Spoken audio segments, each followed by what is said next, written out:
something a little less frustrating.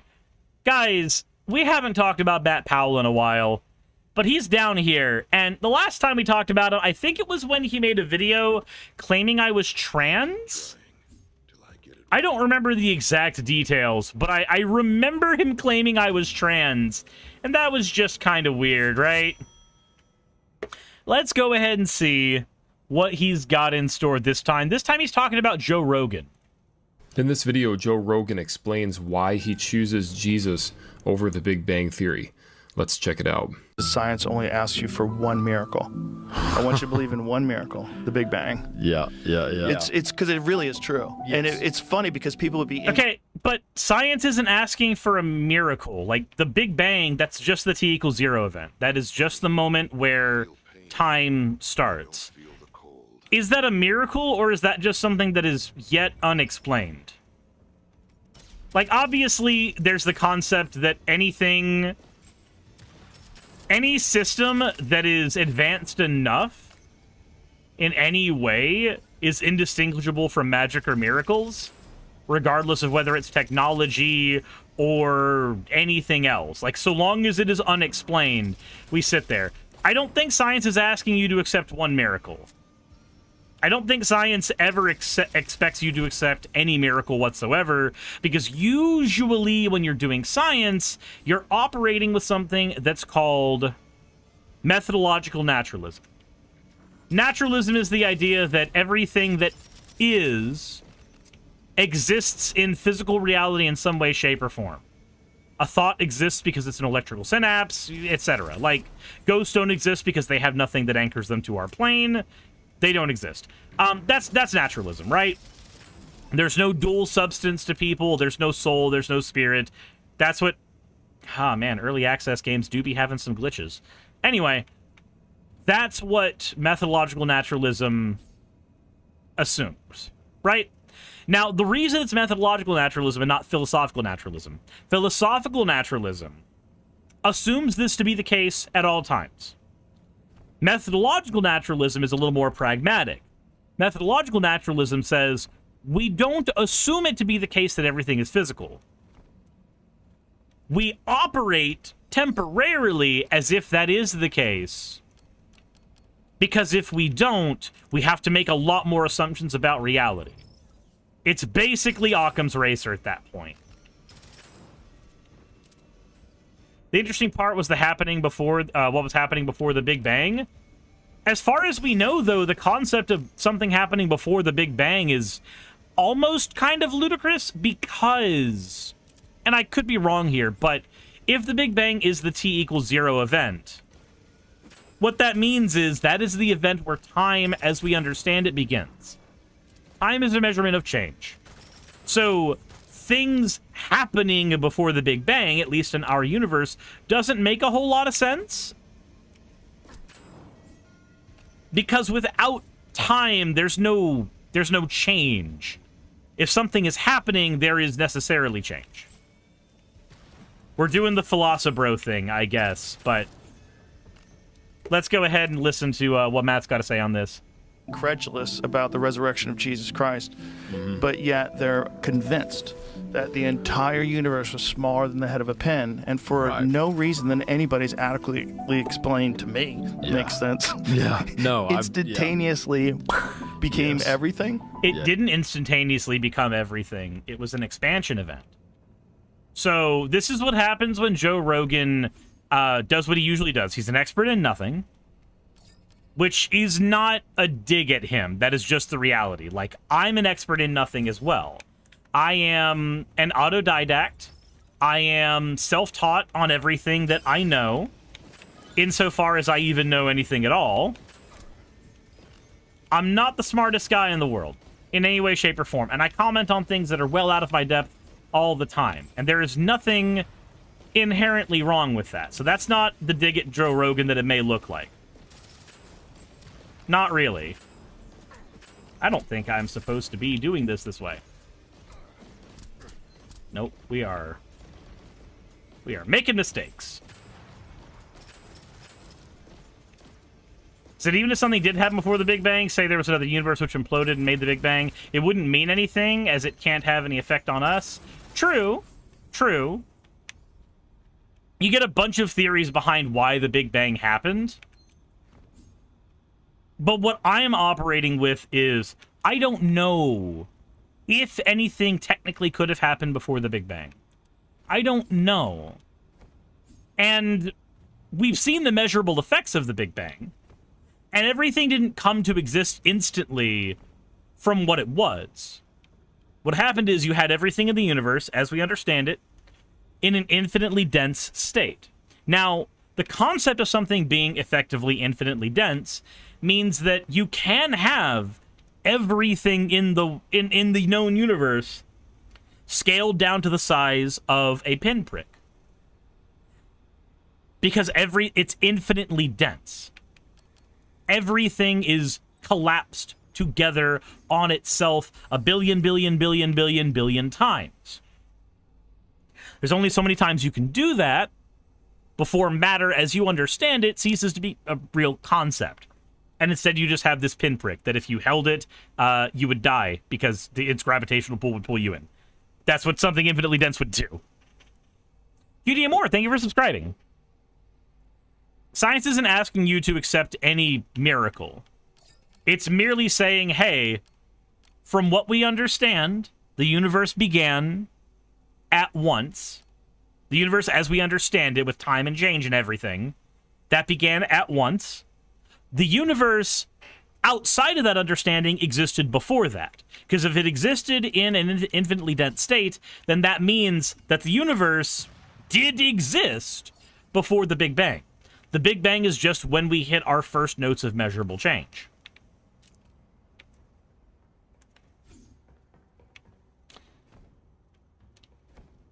So, what science is asking you to accept as far as the Big Bang Theory is concerned, and remember that a theory doesn't mean a guess when we're talking about science.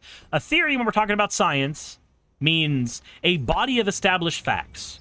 And the body of established facts, where the Big Bang is concerned, is that this is an event that we effectively know happened.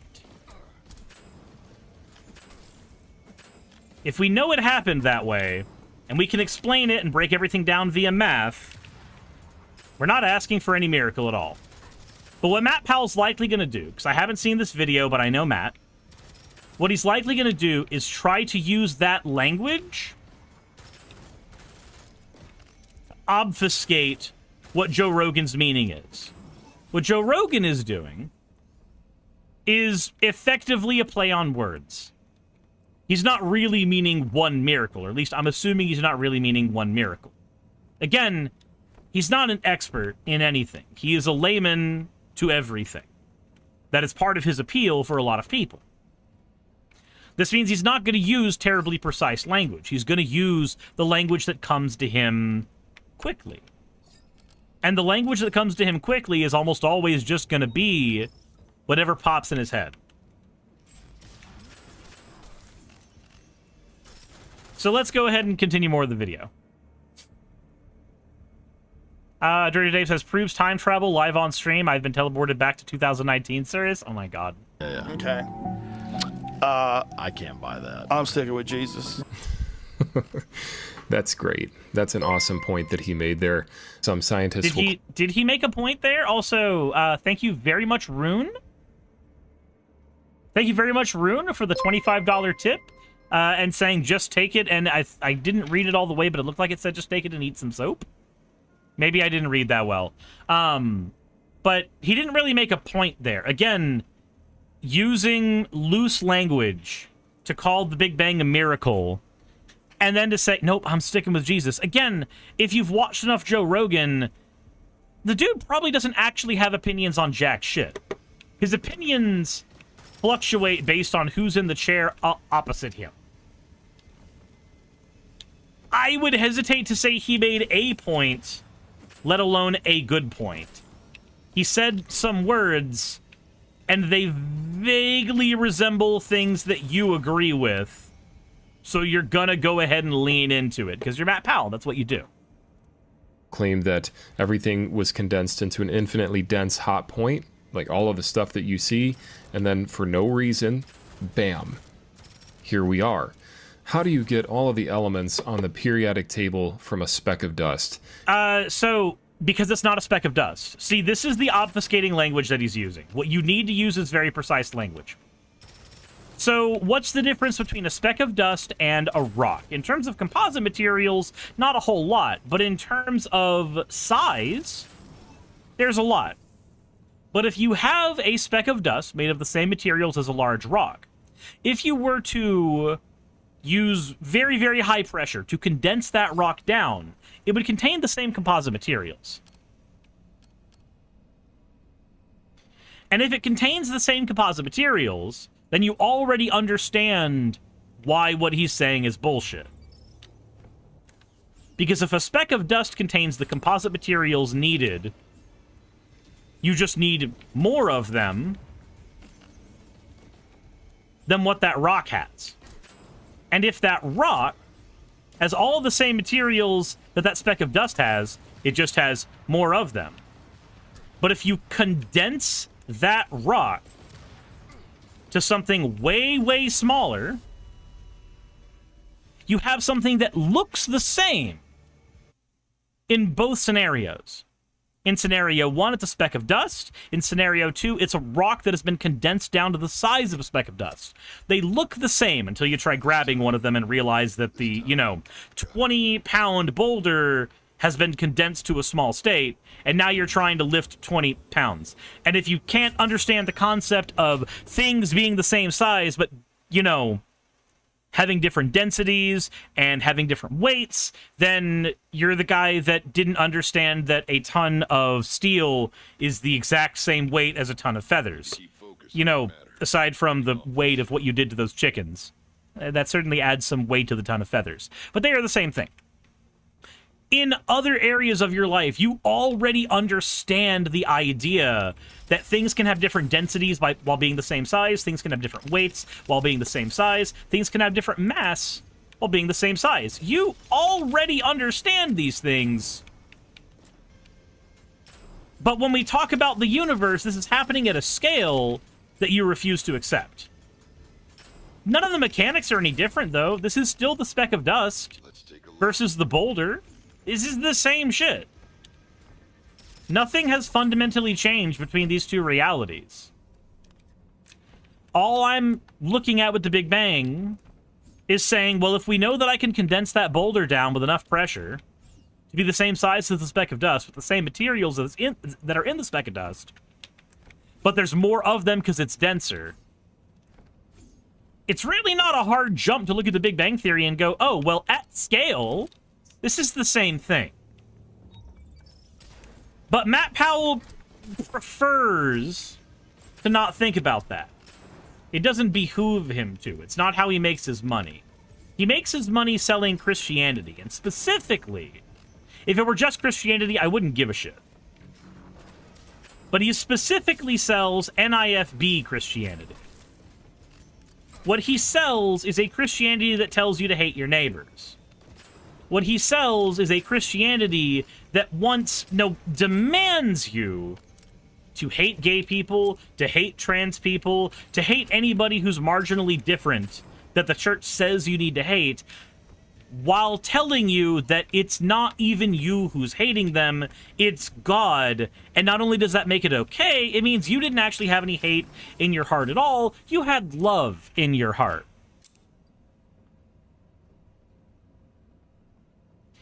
Jessica says, wait, no, how are you saying mass of something can be changed? Like, I didn't say mass could be changed. That's not what I said.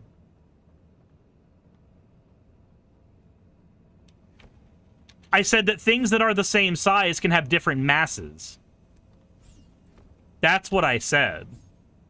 Things that are the same size can have different masses. And you already accept that in a billion other circumstances.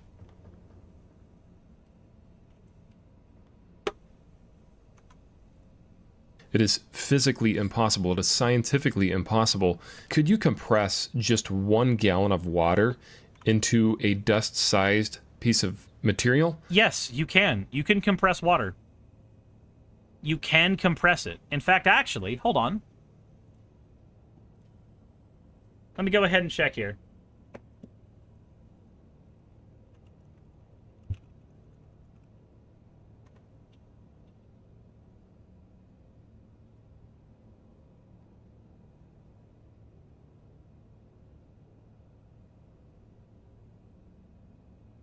Let's see here. Why is water so incompressible? Let's untangle in this video. Let's see, biggest myth of fluid dynamics explained. To attain and bring no gap. It does. The molecule structure is same as the molecular attraction of water solids of viscous. All of its layers can mix into each other pretty easily. This enables lot of movement between the molecules, which enables them to move and adjust more easily. This fluidity helps molecules to align more easily in tetrahedral shapes, as there is very less resistance offered to its movement. Finally, low coefficient of thermal expansion.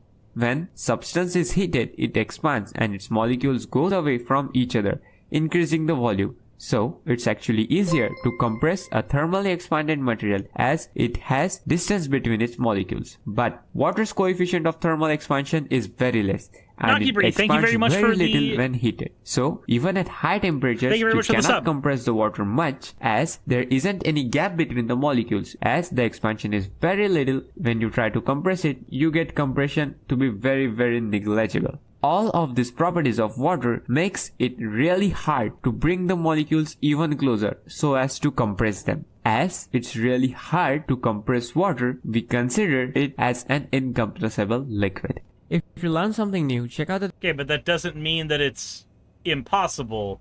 That just means that it's hard.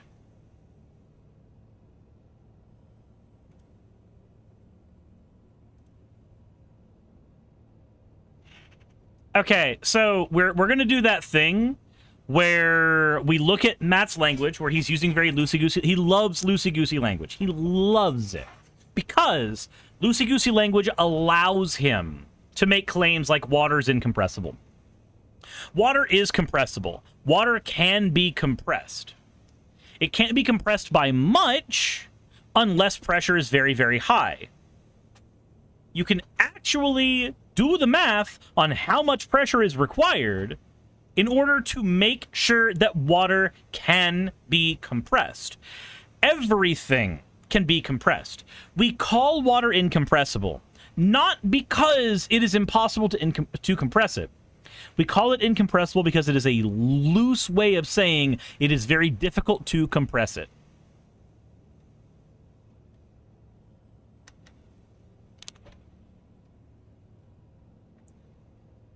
Matt, I want to say you know better than this, but I know you don't.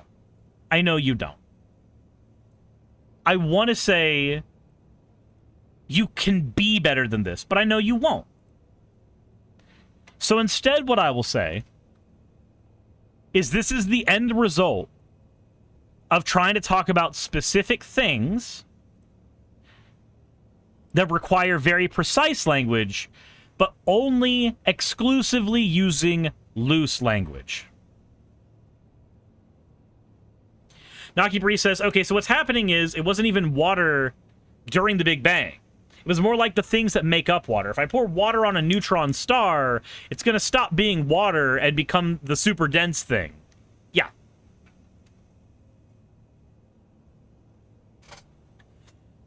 That's the other thing.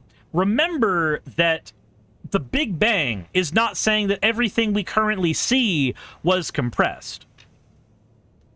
There was not a tiny itty bitty Matt Powell somewhere in there that just came to be.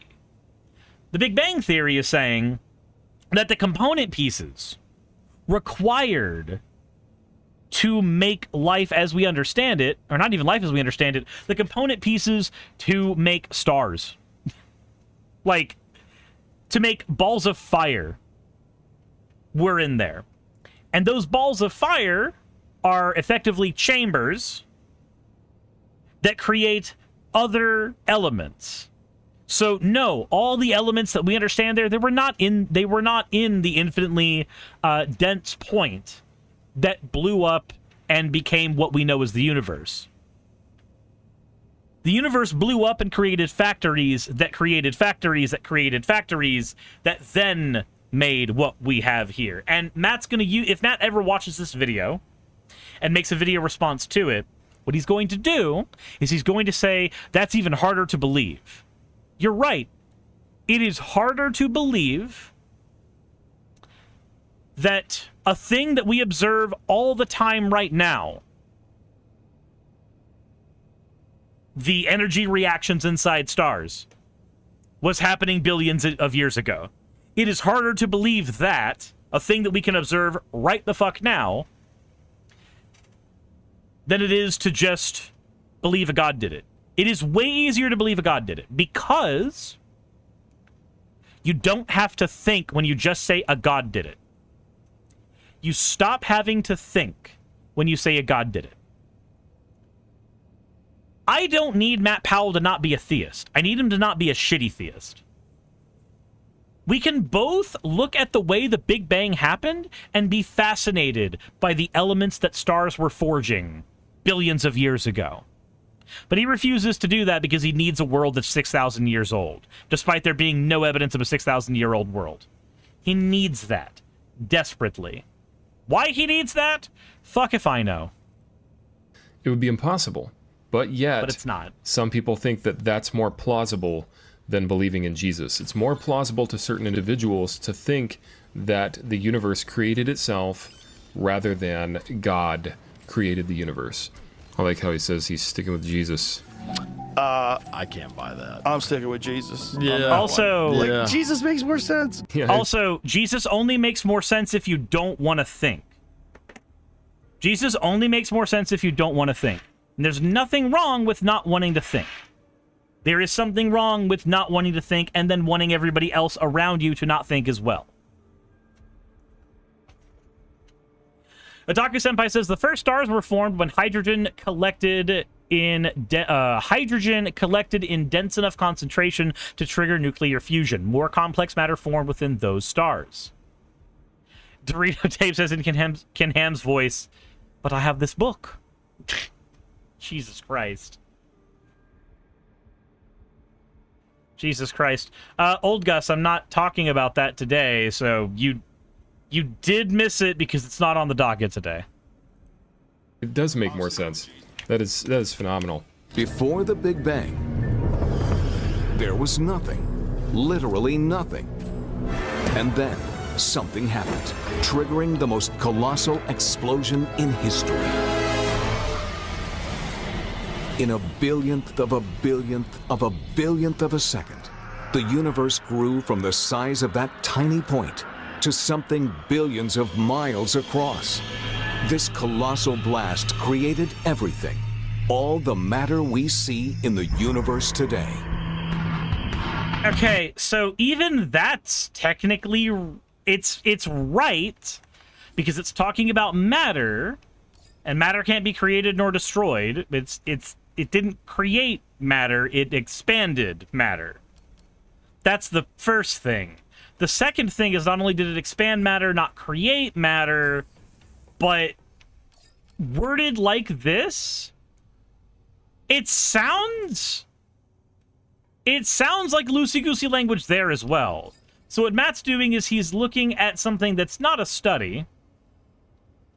He's looking at something that is meant for entertainment, that is going to use loose language, and excitedly is just going to parrot it and argue against it because it's using loosey-goosey language.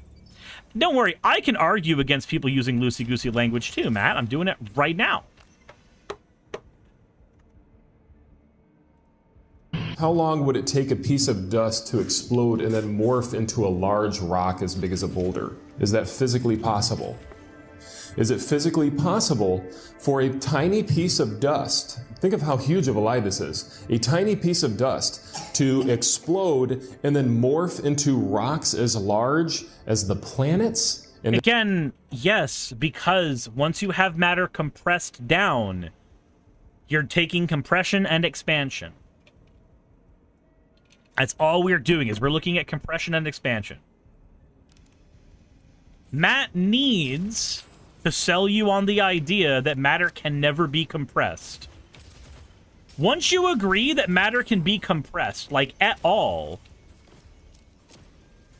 this whole concept that it's impossible to have the universe form the way that we understand it forming in the Big Bang Theory, the way the universe we understand as we've seen it being formed, the only way that what Matt's saying works... I'm getting tripped over my words because I'm dying. Sorry. I need to not die. There we go. The only way that you can agree with what he's saying is if you agree that matter can never expand, or matter can never compress. If matter can expand and compress, then you've already accepted the premise. We are now just waiting for scale. That's all it is. We are now just trying to have a conversation about scale.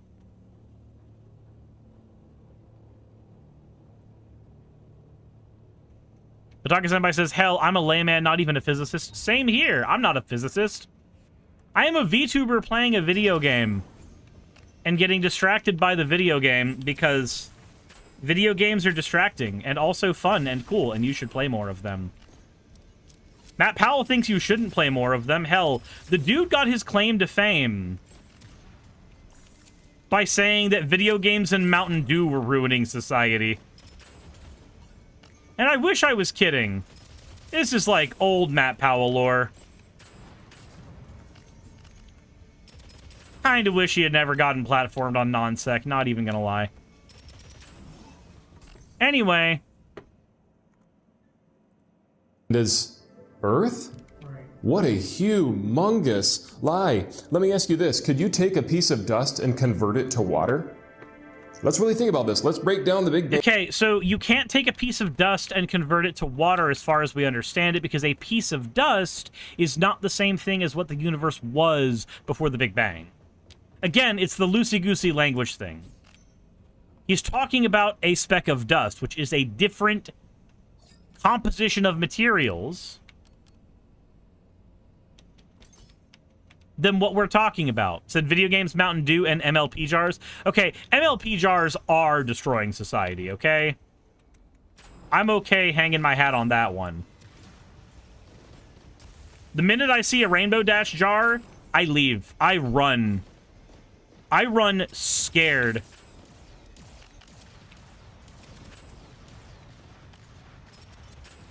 It said Mountain Dew is because of capitalism. Dr. Nuclear Winter said, did someone say nuclear forces? Technically. Technically. We've got Matt Powell here saying that the Big Bang Theory is a lie and can't have happened because he doesn't understand the basic idea that matter can compress and expand.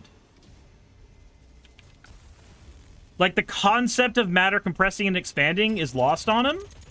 And he obfuscates his misunderstanding by saying speck of dust when referring to the universe, when that's not what the universe was in the Big Bang Theory. The universe was not a speck of dust. It was no bigger than a speck of dust, which is different.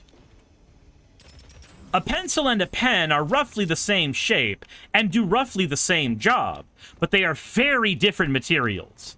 They are very different things. What he's doing is looking at a pencil and a pen and saying these are the exact same thing. But they aren't. They are fundamentally different. They may be similar in size. They may even be similar in function. It does not make them the same thing.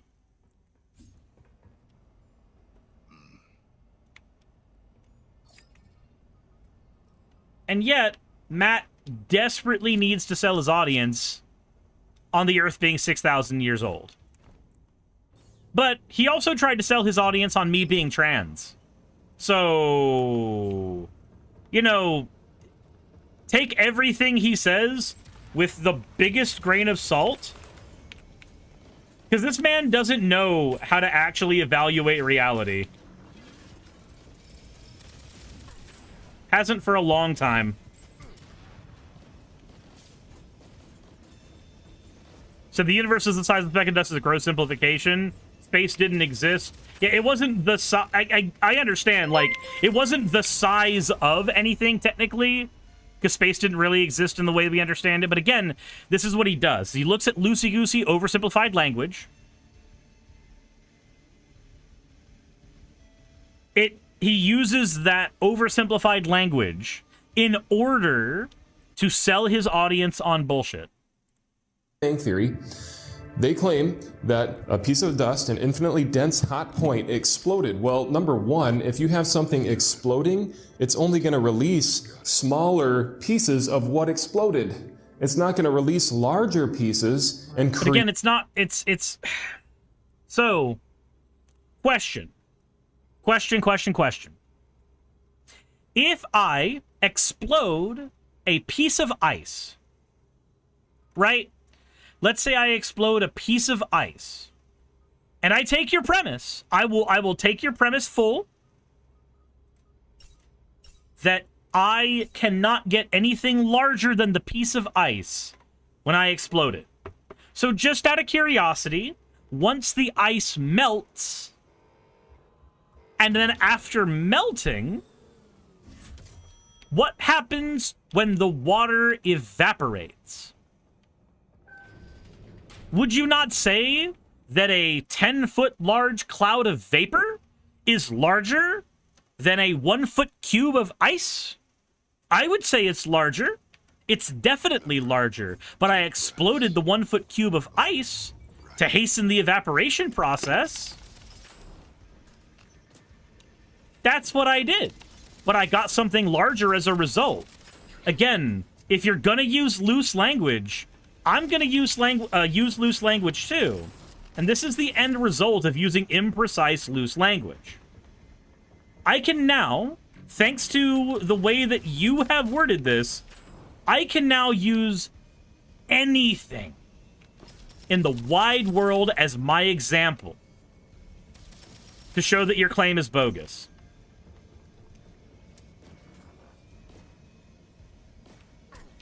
Dr. Nuclear Winter says, firefighters put water over fire because when water turns into steam, it expands to 127 times its original size. Yeah, it's almost as if you have to be willing to buy bullshit in order to agree with what he is saying. Now, again, my attempt in the past may have been to argue that, you know, theism is bullshit. I don't have that belief anymore. That was definitely a belief held by a younger, angrier, more flippant me. My problem isn't that Matt Powell is a theist, TF. My problem is that Matt Powell uses theism as a cudgel to harm trans people, to harm gay people. My problem is that he uses it to lie to his audience for money. Every tithe he takes is money built on the concept of a lie. Davinia says, under pressure you can turn hydrogen gas into a liquid. Neat.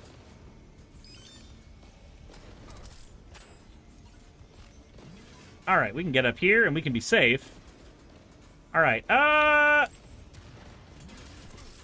nope, none of that.